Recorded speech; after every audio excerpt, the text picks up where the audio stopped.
অনুব্রতকে মনে পড়ে যাচ্ছে না এই সঞ্জয়কে দেখে?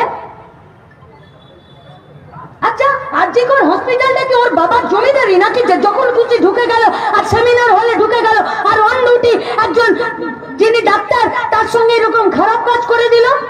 তাহলে কারা আরজিকর হসপিটালটাকে অপরাধীদের বাবার জমিদারিতে পরিণত করলো? কারা? মনে প্রশ্ন উঠছে না? পুছিয়ে সওয়াল খুদ সে। আচ্ছা, আপনি ধরে নিন আপনি আমার গার্জেন, আপনি আমাকে কোনো একটা কলেজে কোনো একটা স্কুলে ডাল ভাত খাইয়ে স্কুল ড্রেস পরিয়ে আমাকে একটা স্কুলে একটা কলেজে আমাকে পড়তে পাঠিয়েছেন বা আমাকে ডাক্তারি করতে পাঠিয়েছেন। সেটা একটা সেফেস্ট জোন, সব থেকে সুরক্ষিত জায়গা। সেখানের প্রিন্সিপাল, সেখানের আমার কলিগরা, সেখানে আমার সহপাঠীরা, সেখানে আরো যারা স্টাফ আছে, নার্স আছে, আরো যারা সেখানে কাজ করছে, তারা তো আমার বন্ধু, তারা তো একটা বড় পরিবার। সেই পরিবারে আমি কাজ করতে গিয়ে খুন হয়ে গেলাম। ডাক্তারবাবুরা বলছে নাকি 2 জন মিলে রেপ করেছে। ধ্রুব বলছিল যে গাড়িটা যখন বেরিয়ে গেল তখন তার চেহারাটা দেখে নিজেদেরকে আটকে রাখা যায়নি। যিনি ডিসি ছিলেন তার কাছে আমরা নিজেরা গেছি, 2 গিয়েছি, হাত জোড় করে বলেছি আপনাদের সামনে পরিবারের সাথে কথা বলতে চাই, 2টো কথা বলার সুযোগ করে দিন। বললেন পরিবার যা চেয়েছে তাই হচ্ছে, আপনি ওনার বাড়ি চলে যান। আমাদের কমরেডদেরকে বললাম যে ওরা যা পানিহাটিতে ওদের বাড়ি, মেয়েটার বাড়িতে একটু যা। বললো দিদি মনে হচ্ছে এর আগে কোনোদিন পুলিশ দেখিনি, বাড়িটাকে যেভাবে বিরাট দুর্গ করে ওরা ঘিরে রেখেছে। কেন কেন? আলিপুরদুয়ার থেকে কোচবিহার যাবার রাস্তায় কেউ পড়ে পা ভেঙে ঠ্যাং ভেঙে পড়ে গেলে একটা ডাক্তারের অ্যাম্বুলেন্স পাওয়া যায় না, একটা পুলিশের গাড়ি পাওয়া যায় না, আর সেখানে একটা ধর্ষিতার ডেড বডি পুড়িয়ে দেওয়ার জন্য তার ঘরকে পর্যন্ত কর্ডন করে রেখে দিল। আর গোটা আরজিকর হসপিটালটাকে মনে হলো যেন এইটাই বোধহয় যুদ্ধের সেনা ছাউনি। কিসের জন্য এত তৎপরতা? এত বড় একটা হসপিটাল আরজিকর, सीसीटीवी থাকবে না? पूछिए सवाल, अपने आप से पूछिए। जो लड़की का पिता है वो अपने आप से पूछिए। কেউ যদি কোনো মেয়ের বাপ না হন, পাড়াতে যদি কোনো একটা বাচ্চা মেয়ে বাচ্চা ছেলে দৌড়ে উঠে ছুটে খেলে বেড়াচ্ছে আর আপনাকে কাকা জেঠা দাদু বলে ডাকছে, আপনি ভাবুন যে আপনার ওই মেয়েটা কালকে ধর্ষিতা হয়ে খুন হয়েছে। আপনি ভাবুন, নিজেকে পারবেন তো বলতে? যদি নিজেকে না প্রশ্ন করেন আর রাস্তায় যদি না দাঁড়ান? কারা করে দিল দুর্নীতির স্বর্গরাজ্য? থাকবে না সিসি ক্যামেরা? যেমন জীব জন্তুদেরকে একটা খাঁচার মধ্যে ভরে রাখা হয়, বাচ্চা বাচ্চা ছেলেদেরকে একটা খাঁচায় ভরে রাখা হচ্ছে। সেই বাচ্চারা তার মায়ের দুধ পান করার অধিকার পর্যন্ত হারিয়ে ফেলছে। আর প্রতিদিন রাজ্যের মাটিতে কাজ না পাওয়ার যন্ত্রণা নিয়ে পরিযায়ী শ্রমিকের সংখ্যা বৃদ্ধি পাচ্ছে। কোনদিন কেরালা, কোথাও ব্যাঙ্গালোর, কোথাও পুনা চলে যাচ্ছে। কেন কাজ পাচ্ছে না? পশ্চিমবাংলায় কাজ নেই কেন? এর কৈফিয়ত কে দেবে? রাজ্য সরকারকে দিতে হবে, কেন্দ্রীয় সরকারকে দিতে হবে। কেন নতুন কারখানার সুযোগ হচ্ছে না? তাই আমাদের কথা, আজকের সময়ে দাঁড়িয়ে আমার মা বাবারা প্রতিদিন নিত্য প্রয়োজনীয় জিনিসপত্রের দাম আকাশ ছোঁয়া হচ্ছে।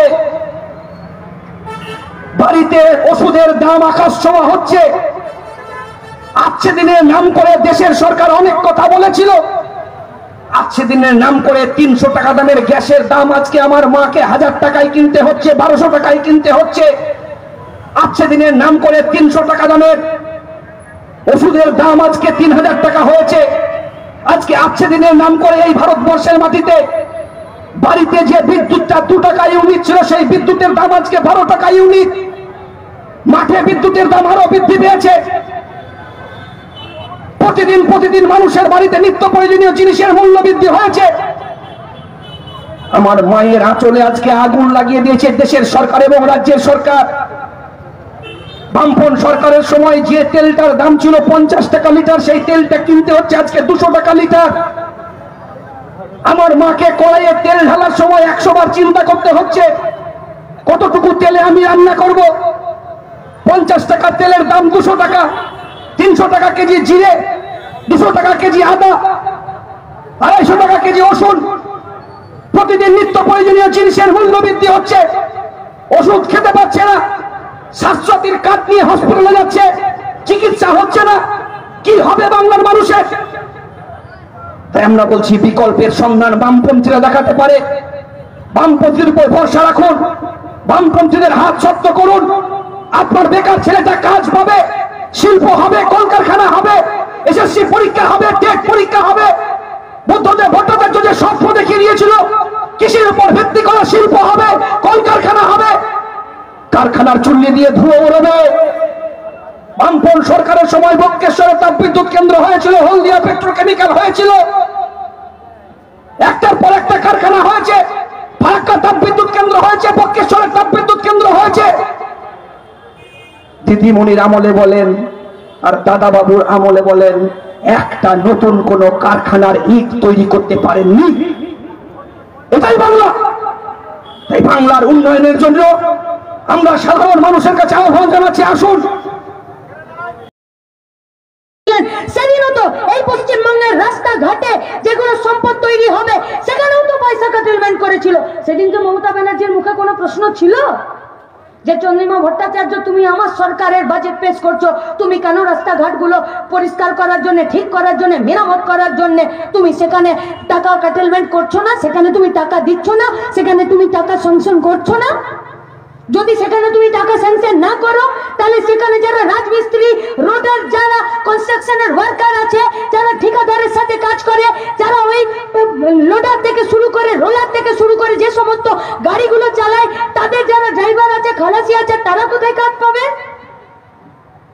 आज बोलने से होगा कि अलीपुरद्वार जिला से कोच बिहार तक जाने के लिए 22 किलोमीटर का रास्ता गड्ढे में रास्ता है या रास्ते पर गड्ढा है, आज ये पता नहीं चलता। যাদের কাছে পয়সা দেবার কথা ছিল তারা সেদিন চুপ ছিল সেদিনকে। শুনুন, খারাপ রাস্তার পাশে নিজের রাজার মতন প্রাসাদ বানালে নিজেকে তৃণমূলের চটিচাটা নেতা হিসাবে প্রমাণ করা যায়, দেশের সরকারের জন্য উপযুক্ত তাকে একজন নেতা হিসাবে প্রতিষ্ঠা করা যায় না। তাই তো হয়েছে আলিপুরদুয়ার জেলাতে, তাই তো হয়েছে। ধ্রুব বলেছে চা সুন্দরী প্রকল্পের কথা, গণদান বলেছে গতকাল আর্জিকরের কথা, রাজুদা বলেছে এখানকার আলু চাষিদের, আলু ব্যবসায়ীদের কথা।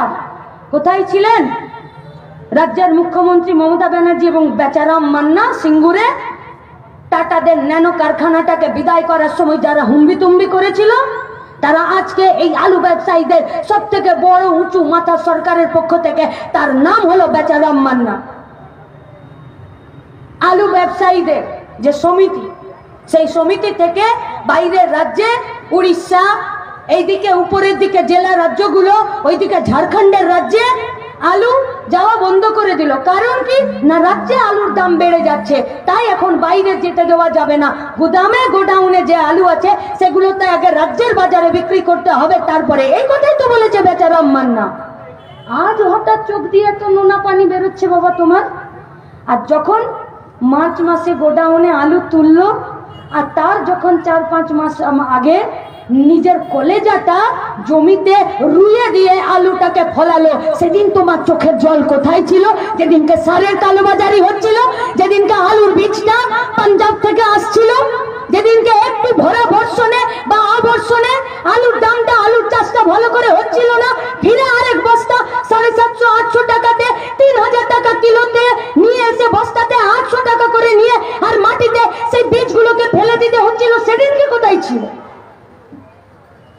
আমরা হাত জোড় করে বলছি আলু ব্যবসায়ীদেরকে, আমাদের কথা শুধুমাত্র চাষি, ক্ষেতমজুরদের জন্য, শ্রমিকদের জন্য নয়, আমাদের কথা আপনাদের জন্যও।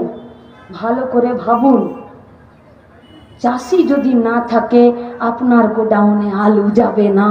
তাই আজকে আলুর জন্য যেভাবে রাস্তায় নেমেছেন, সামনের বছর ফেব্রুয়ারি মাসে